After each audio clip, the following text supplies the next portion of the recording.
Assalamualaikum warahmatullahi wabarakatuh. Kita bertemu lagi dengan channel tutorial ngecat. Pada video kali ini saya akan tutorial finishing kayu menggunakan Impra Melamine System. Jadi untuk Impra ini itu lengkap akan saya tutorialkan, dimulai dari wood fillernya. Di sini saya menggunakan yang SH113, kemudian dilanjutkan dengan wood stand-nya, wood stand WS162B. Kemudian untuk lapisan ketiga itu saya akan menerapkan sanding sealer ya, MSS123 Impra 2 komponen. Dan langkah terakhir adalah penerapan clear coat melamine ML131 yang gloss. Dan adapun untuk pengencer dari produk ini itu saya menggunakan thinner serbaguna yang High Gloss Pro. Oke, baik. Jadi untuk langkah pertama kita amplas kayu tersebut menggunakan amplas grit 180 atau 240 yang berfungsi untuk membuka pori-pori kayu. Kemudian kita bersihkan kayu tersebut setelah pengamplasan agar tidak ada kotoran yang tertinggal. Kemudian ini adalah aplikasi wood fillernya yang berwarna sungkai. Dan untuk pengencer wood fillernya ini menggunakan thinner HG ya, seperti yang saya jelaskan sebelumnya. Karena menggunakan thinner apapun sebenarnya bisa, namun yang penting dia thinner serbaguna ya, tidak mesti menggunakan merek dari Propan juga. Ya, jangan lupa subscribe, like, dan share, dan nyalakan loncengnya ya kawan. Oke, kemudian untuk pengaplikasian wood filler ini itu kita couple ke seluruh permukaan kayu ya. Jadi pastikan seluruh area kayu itu tertutupi dengan wood filler ini, dan kita tunggu kering sekitar 2-3 jam. Dan untuk pengaplikasiannya bisa lebih dari 1 kali. Ya, setelah kering itu kita lakukan amplas sampai habis wood filler ini menggunakan amplas grit 240. Jadi kita hanya menyisakan wood filler yang berada di pori-pori kayu. Dengan proses wood filler ini, pori-pori kayu menjadi tertutup. Itu artinya kita finishing close pore atau pori-pori tertutup. Ya, ini kita amplas sampai habis ya. Kemudian kita bersihkan debu-debu hasil pengamplasannya. Karena setelah ini kita akan melanjutkan ke proses pengaplikasian wood stand. Ya, ini adalah Impra wood stand ya. Jadi cara buka kelengnya sih gampang ya, pakai obeng pun bisa kebuka, dan cairannya dia lebih encer ya. Jadi saya tidak perlu menambahkan yang thinner HG, dan ini kita aduk hingga homogen ya. Jadi biar catnya itu merata sebelum kita kuaskan. Dan untuk pengaplikasiannya di sini saya menggunakan kuas. Ini kita kuaskan ke seluruh permukaan kayu. Ya, jadi bisa juga menggunakan spray gun ya. Namun lebih mudahnya sih kalau teman-teman tidak bisa menggunakan spray gun atau tidak punya spray gun, bisa menggunakan kuas ya. Karena toh setelah kita kuaskan ini itu akan kita bal atau kita lap. Begitu juga kalau kita menggunakan spray gun. Jadi ini kita tunggu sekitar 5 menit, kemudian kita lakukan pengelapan dengan kain bersih ya. Jadi biar warnanya itu merata ke seluruh permukaan kayu. Adapun apabila itu lapisan wood fillernya itu tidak merata, nanti dalam proses wood stand ini mungkin dia akan tertutupi ya. Ini untuk lapisan pertama ya. Ini kita tunggu kering sekitar 2-4 jam sebelum kita melanjutkan ke wood stand yang kedua. Itu sebenarnya kita tidak perlu mengamplas ya. Jadi untuk lapisan wood stand kedua dapat langsung kita kuaskan ke permukaan yang sudah kita berikan wood stand lapisan yang pertama. Dan untuk caranya pun sama. Ini kita kuaskan menggunakan kuas, bisa juga menggunakan spray gun. Dan selanjutnya kita tunggu 5 menit, kemudian kita lakukan wiping atau bal menggunakan kain yang bersih tentu saja ya, jangan menggunakan kain yang kotor. Ya, ini kita bal searah serat kayu agar wood stand-nya itu juga ikut terbentuk atau membentuk seperti tampilan serat kayu ini. Ya, ini setelah kering ya, setelah kita tunggu 2-3 jam. Oke, kemudian untuk langkah selanjutnya di sini kita akan mengaplikasikan sanding sealer melamin ya. Jadi apabila kita menggunakan melamin ya, sanding sealernya pakai yang melamin. Kalau kita menggunakan yang PU ya, sanding sealernya pakai yang PU juga. Ya, untuk rasionya sanding sealernya 9, kemudian hardenernya 1, dan thinner HG-nya itu 6.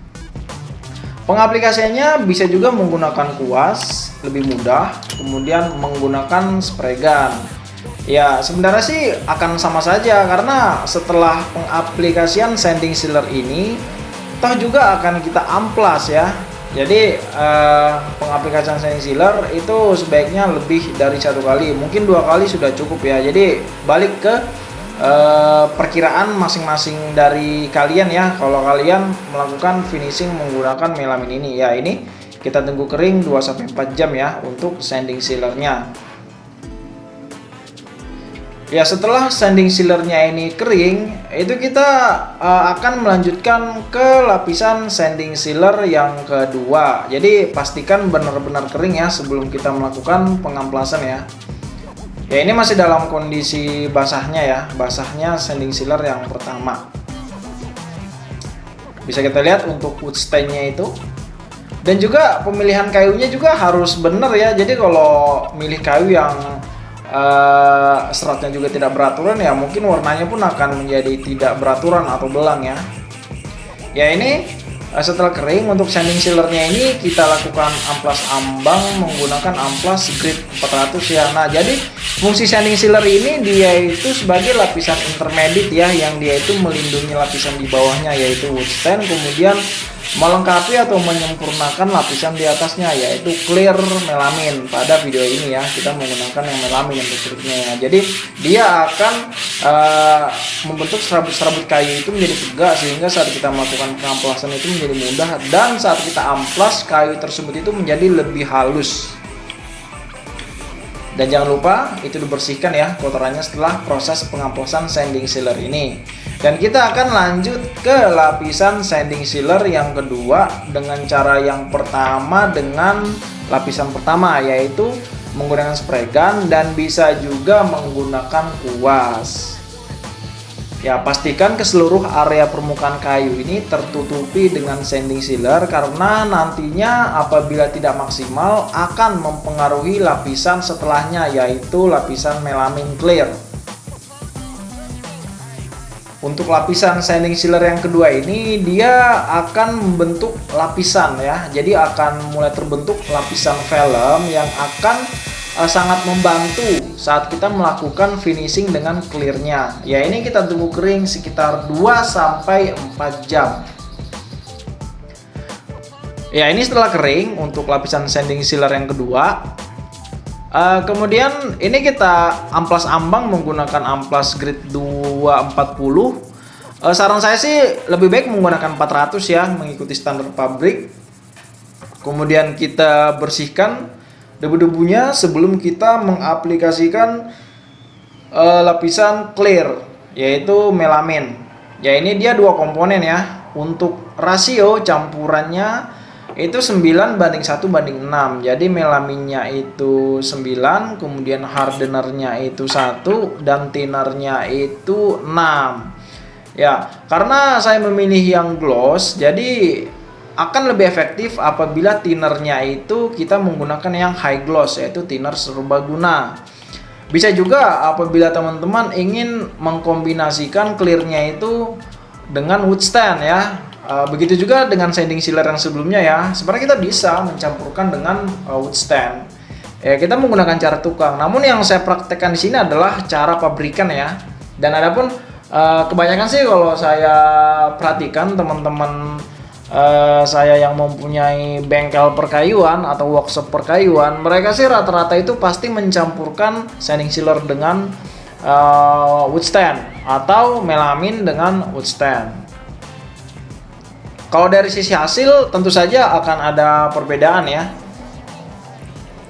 Oke, ini kita proses pencampuran ya. Jadi kalau untuk finishing melamin ini rasionya itu harus tepat ya. Jadi kalau bisa menggunakan gelas ukur itu akan lebih maksimal lagi untuk ukurannya, untuk takarannya agar tidak salah. Karena kalau dia itu melamin ini hardenernya kebanyakan juga tidak bagus. Kalau dia itu kurang, keringnya juga bisa lama. Dan untuk finishing melamin perhatikan juga ya lingkungan. Jadi kalau kita itu nge-finishing melamin itu di malam hari, saya rasa itu pengeringannya itu akan kurang maksimal. Nah, biasanya bagusnya sih dalam kondisi cerah atau dalam kondisi ada matahari. Namun untuk pengeringan tidak langsung ke matahari ya. Ya ini untuk melaminnya ini kita semprotkan ke permukaan kayu yang kita ingin buat mengkilat seperti ini. Dan untuk pengaturan settingan spray gun, di sini saya menggunakan spray gun yang nozzle-nya itu 1 mili. Jadi untuk atomisasi dari melamin ini itu sangat halus sehingga saat kita aplikasikan atau semprotkan ke kayu itu juga hasilnya juga itu halus. Dan saat kondisi basah pun daya kilapnya itu lumayan terlihat ya. Dan menurut saya sih pengaplikasian melamin ini juga tidak hanya untuk wood stand, bisa juga apabila kita aplikasikan untuk yang wood stand water base atau yang berwarna solid ya, colors, biocolors misalkan. Ya ini kita semprotkan ya. Jadi ini 2 kali saya ulangin bolak-balik ya. Jadi biar lapisan melaminnya itu dia semakin tebal dan semakin mengkilap. Dan untuk pengaplikasian melamin bisa dilakukan lebih dari 2 kali, tergantung selera. Ya ini untuk hasil melaminnya ya. Dan ini kita tunggu kering sekitar 6-8 jam ya. Dan untuk kilapnya ini lumayan ya, dalam kondisi basah sudah terlihat dan dia warnanya merata ya. Ya dan ini untuk kondisi keringnya dan hasilnya menurut saya sangat memuaskan ya untuk finishing Impra melamin ini. Mengkilat lumayan. Ya teman-teman juga pasti bisa lah ya, apalagi yang sudah ahli ya. Karena kalau untuk saya sendiri sih saya jarang ya sebenarnya menggunakan Impra ya atau cat yang berbahan solvent ya. Karena saya itu lebih sering menggunakan cat yang water base. Lebih ramah lingkungan dan ramah kesehatan. Dan ini pun saya melakukan penyemprotan itu di indoor ya, dengan ventilasi udara yang baik. Ya sebenarnya sih lebih aman apabila kita itu finishing di yang ruangan terbuka ya. Ya baik, tadi begitulah ya untuk tutorial yang saya aplikasikan. Semoga bermanfaat ya. Dan adapun untuk finishing menggunakan melamin ini, tentu saja ini dia memiliki kelebihan dan kekurangan. Dan adapun untuk kelebihan dari Impra melamin ini, dia itu glossy dan bening, kemudian awet dan tahan bahan kimia rumah tangga. Lapisannya dia tebal, kemudian keras, tahan gores, dan penguningannya rendah, jadi tidak mudah menguning ya. Oke, kemudian untuk kekurangan dari Impra sistem melamin ini itu ada beberapa kekurangan. Tentu saja karena ini solvent itu tidak baik untuk kesehatan ya. Kemudian biayanya tinggi, apalagi kalau kita ingin finishing di bidang yang lebar ya. Dan ini tidak cocok untuk penggunaan eksterior, jadi lebih direkomendasikan untuk interior. Oke baik, terima kasih ya telah menonton video saya. Semoga bermanfaat ya. Jangan lupa subscribe, like, dan share. Dan jangan lupa ya, infokan ke teman-teman kalian ya mengenai channel tutorial ngecat ini, yaitu channel yang selalu memberikan tutorial mengenai ngecetan kayu, tembok, dan lain sebagainya. Oke baik, sampai jumpa di video tutorial ngecat selanjutnya.